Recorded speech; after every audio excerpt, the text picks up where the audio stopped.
Alright, time to rank all the Yakuza games. Pretty straightforward. Let's start. First up is Yakuza, the original one. You see, this game was like the opening act of a grand theater show.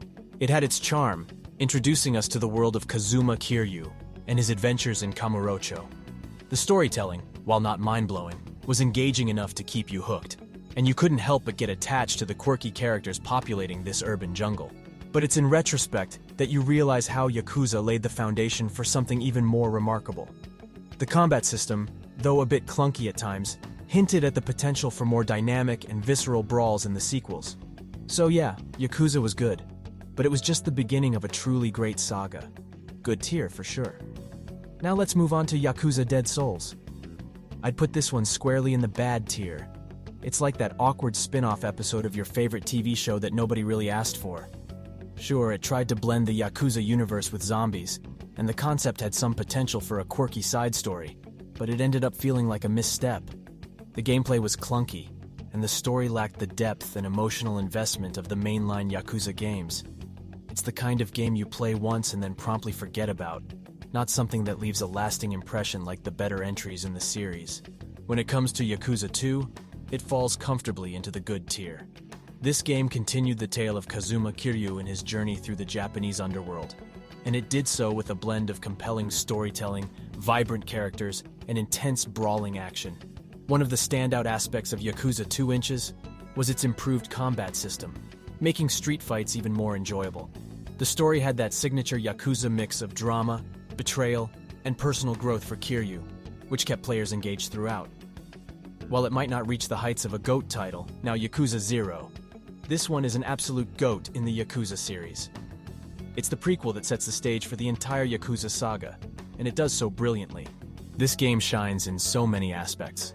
Its story is an intricate web of crime and redemption, filled with memorable characters. The 1980s setting adds a unique charm with its neon lights and retro vibes. The gameplay is a perfect blend of intense brawling and quirky side activities that make the world feel alive. But what truly makes Yakuza 0 Inches stand out is its depth. It dives deep into the characters' backgrounds, giving us insight into Kiryu and Majima's pasts.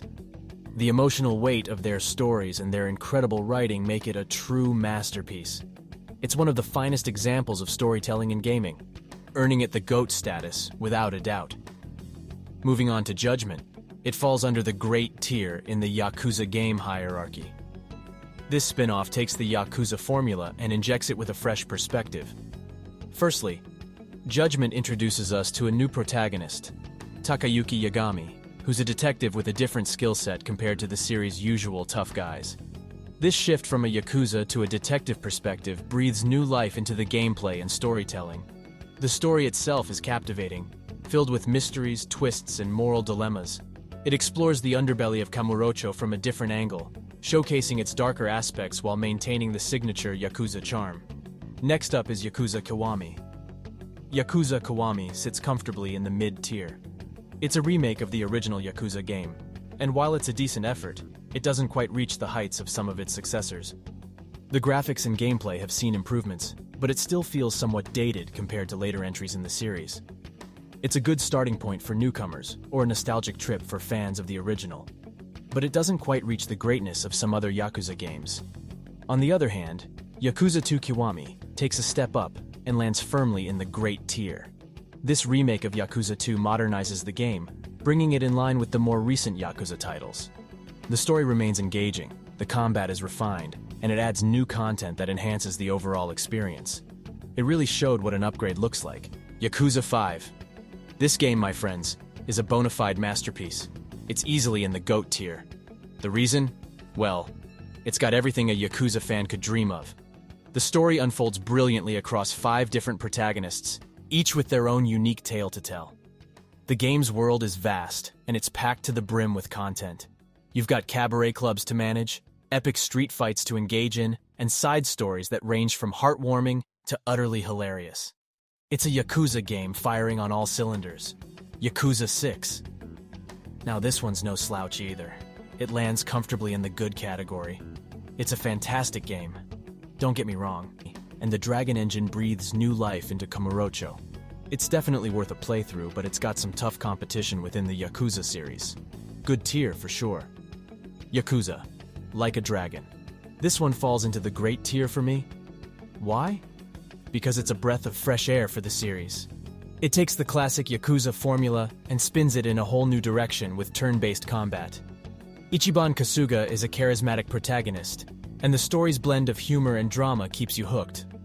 Plus, Yokohama is a fantastic addition to the series' iconic locations. Lost Judgment. This one lands comfortably in the good category. While it's a solid game with engaging detective work and combat, it didn't quite reach the same heights as some of the other Yakuza titles. Still, it's a worthy addition to the series and offers a compelling story with some twists and turns that'll keep you on your toes. Yakuza PSP 2. I'd say it's somewhere in the middle. It's an okay game, not bad, but not mind-blowing either. It's cool to have Yakuza on the go, but it doesn't quite match the big console experiences.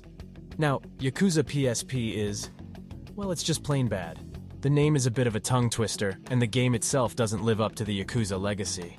It's like a light version of the real deal, and it's hard to get too excited about it. Yakuza falls into the good category. It may not have the same impact as some of the other titles in the series, but it's still a strong game. The story continues to follow Kazuma Kiryu and his adventures in Kamurocho, and while it might not be as memorable as some other Yakuza games, it's still an enjoyable experience. The combat system is refined, and there are plenty of side activities to keep you engaged. Overall, it's a worthy entry in the Yakuza franchise. Now, Yakuza is in the great tier for good reason. This game took a bold step by introducing multiple playable characters, each with their own unique storylines and combat styles. It expanded the Yakuza universe in a significant way, and the intertwining narratives kept players engaged throughout.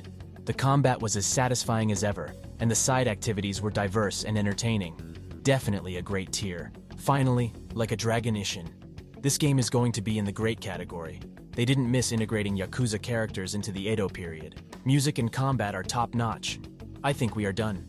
What do you think about it? And which series should we do next? Don't forget to comment on that.